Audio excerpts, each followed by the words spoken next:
அனைவருக்கும் வணக்கம்.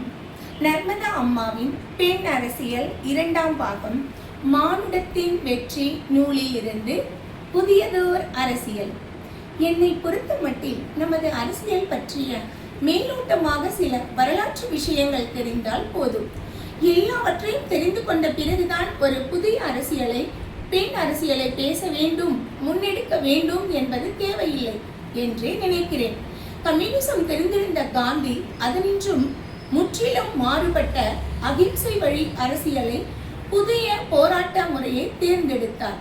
அதன் பிறகு அவர் தனது அந்த அரசியலில் தான் இறுதி வரை உறுதியாக இருந்தார். அதே போலத்தான் ஒவ்வொரு அரசியல் கட்சிகளையும் உன்னிப்பாக கவனித்த பிறகுதான் நமது பெண்ணமைப்பு பெண் அரசியல் என்ற ஒரு புதிய அரசியலை முன்னெடுக்க நினைக்கிறது.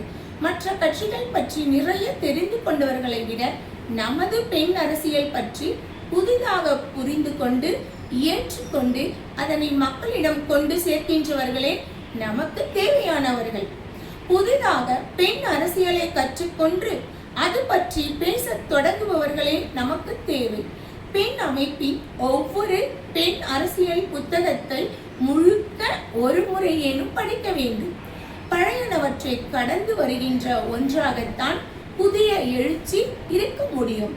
இன்றைய அரசியலிலே லாவணி அரசியல், ஒருவர் மற்றவர் பற்றி குறை கூறிக்கொண்டே இருக்கின்ற வெறுப்பு அரசியல், அதன் பக்கம் போகாமல் இருப்பதே நல்லது. எந்த ஒரு கட்சியின் கொள்கைகள் சித்தாந்தத்தை எடுத்து முன்வைத்தாலும் அதற்கு ஆதரவானவர்கள் எதிரானவர்கள் என்று கோஷ்டி பிரிந்து பேசுவார்கள். நம்மையும் அதில் இழுத்து விடுவார்கள். அப்படி பழையனவற்றுள் நாம் நுழைவதென்பது கால விரயம். நாம் முன்னெடுக்கும் புதியனவற்றை நம்பிக்கையுடன் பேச வேண்டியதும் அதற்காக பொறுப்புணர்ச்சியுடன் செயலாற்றுவதும் தான் நம் முன்னால் உள்ள கடமையாக இருக்க வேண்டும். நன்றி, வணக்கம்.